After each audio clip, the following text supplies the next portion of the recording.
Assalamualaikum warahmatullahi wabarakatuh. Kembali lagi di podcast Kelompok 1 yang akan ditemani oleh aku, Najwa Isana Mahfuda, dan kelima temanku, yaitu ada Sari, Fahri, Yudi, Anissa, dan juga Tarisa.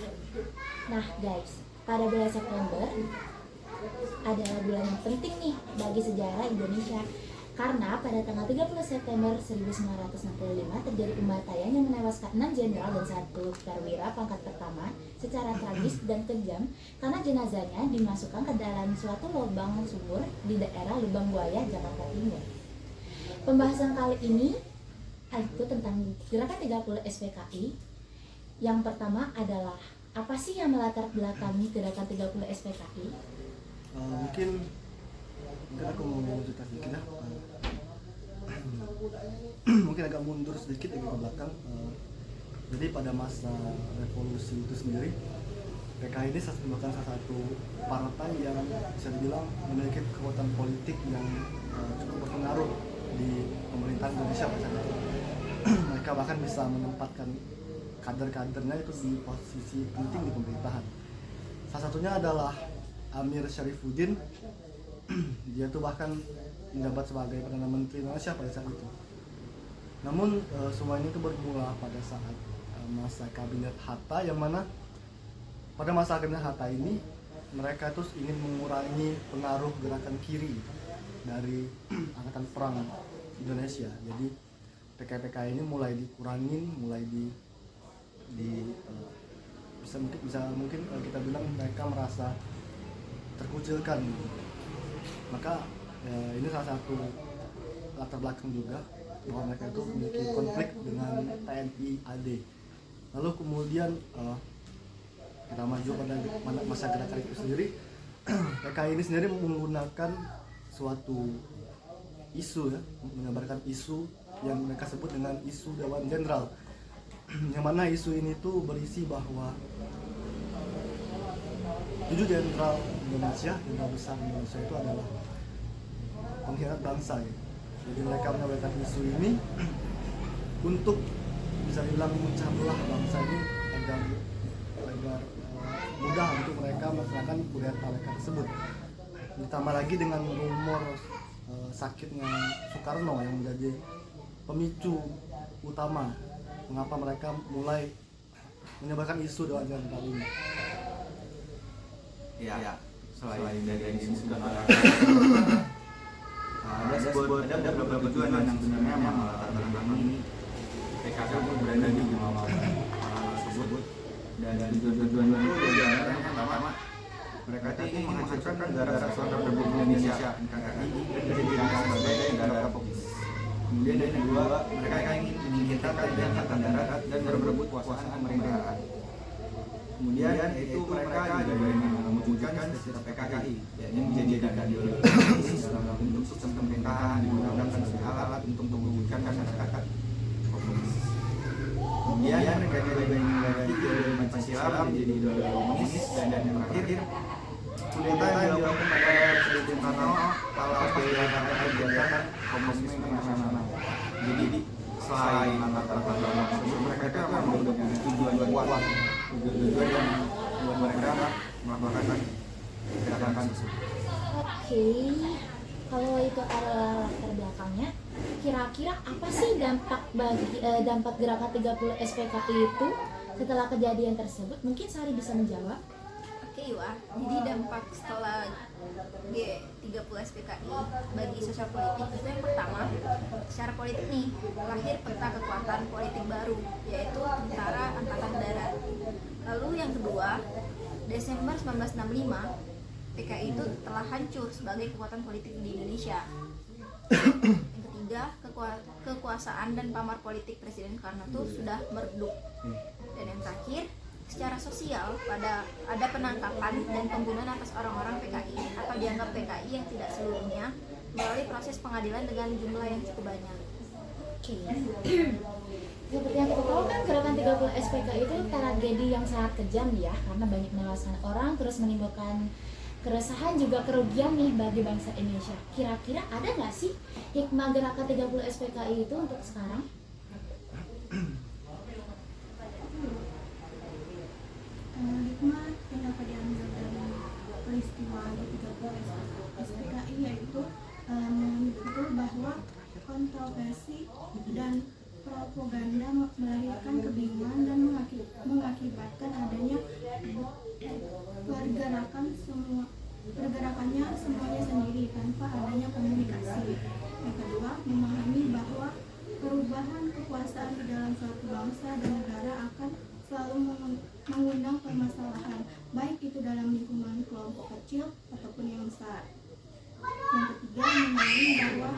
kepemimpinan yang lebih baik bisa menyebabkan kehidupan bangsa dan negara melemah. Yang keempat, bahwa jika pemerintah gagal menangani perekonomian bersamaan, terjadi krisis ekonomi. Jika krisis ekonomi sampai terjadi, maka akan terjadinya pula krisis sosial. Dan terlepas dari semua itu, sebagai penerus bangsa, seharusnya kita mampu mengambil pelajaran berharga dari sejarah G30 SPKI tersebut. Tidak hanya memperdebatkan tentang kebenaran dari kronologi terjadinya saja, melainkan kita harus mampu berpikir lebih jauh, melangkah ke depan, yakni mampu memetik hikmah pelajaran yang telah disampaikan oleh sejarah itu sendiri, untuk kemudian mengimplementasikan nilai-nilai yang terkandung di dalamnya ke dalam realita kehidupan berbangsa dan bernegara kita saat ini dan di masa yang akan datang.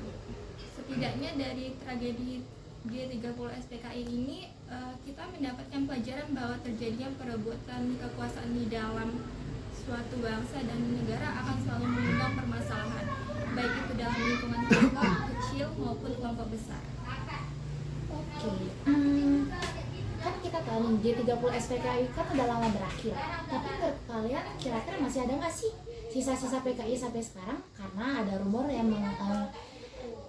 yang berkata katanya ada kebijakan TNI tentang keturunan PKI sekarang sudah bisa menjadi anggota TNI. Menurut kalian itu gimana?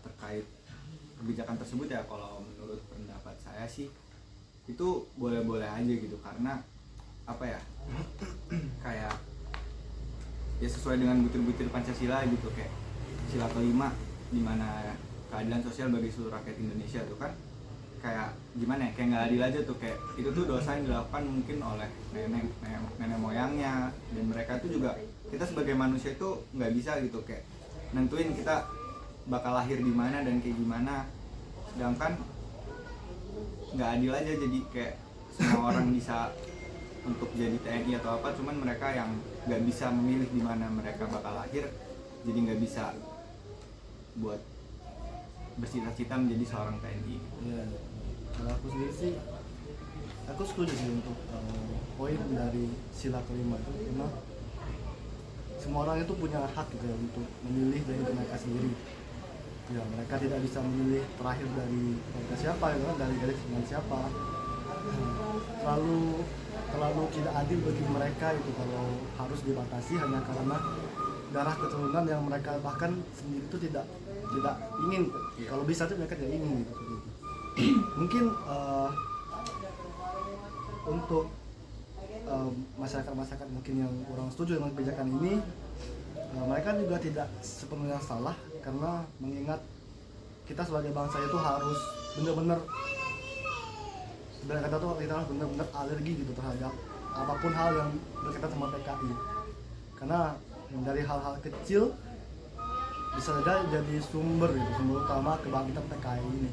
Apalagi bisa bahaya juga gitu kan kalau ternyata tanpa sepengetahuan kita banyak orang-orang keturunan PKI yang masih memiliki ideologi tersebut, kita tidak tahu saja gitu kan, itu bisa berbahaya juga kan nanti ke depan. Yang penting itu kan ya kita saling bertoleransi, cuman kita juga harus waspada gitu kan. Benar.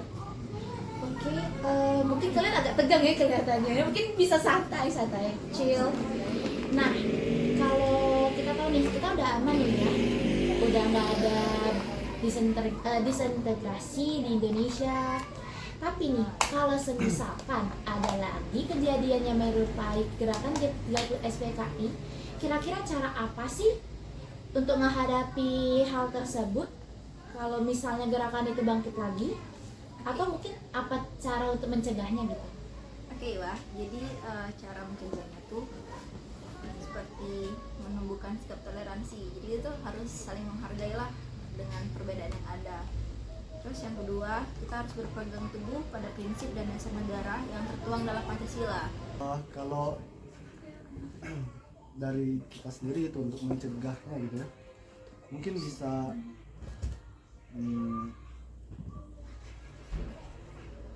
lebih kepada memberikan pemahaman gitu kepada anak-anak muda terutama gitu, bahwa PKI itu bisa aja masih eksis loh. Jadi kita tuh memberikan kewaspadaan terlebih dahulu kepada masyarakat. Mungkin itu bisa jadi tindakan pertama ya, baru bisa kita teruskan ke tindakan berikutnya.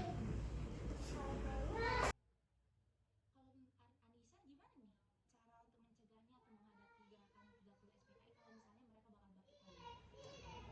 Cara agar G33 lebih terulang di Indonesia yaitu kita senantiasa mengajarkan peristiwa tersebut kepada generasi muda sebagai peringatan agar mereka mengerti dan memahami betapa bahayanya ideologi komunis bagi bangsa Indonesia. Oke, mungkin itu aja ya yang bakal aku tanyain. Karena rupanya topiknya juga agak berat mungkin ya buat kita. Jadi mungkin sekian nih, makasih untuk teman-teman yang udah berkesempatan menyempatkan diri untuk hadir di podcast kali ini nemenin aku. Mungkin kalau misalnya aku ada perkataan yang salah, aku minta maaf ya kepada kalian. Dan ya see you soon ya guys, kalau misalnya aku ada podcast lagi, mungkin aku bakal ngundang kalian lagi nih. Karena mungkin besok kita bakal santai ngomong gitu ya, chill gitu. Oke, sekian nih podcast kita kali ini. Mungkin itu aja yang bisa kami sampaikan. Jika ada salah kami minta maaf, kepada Allah kami mohon ampun. Terima kasih. Wassalamualaikum warahmatullahi wabarakatuh. Terima kasih.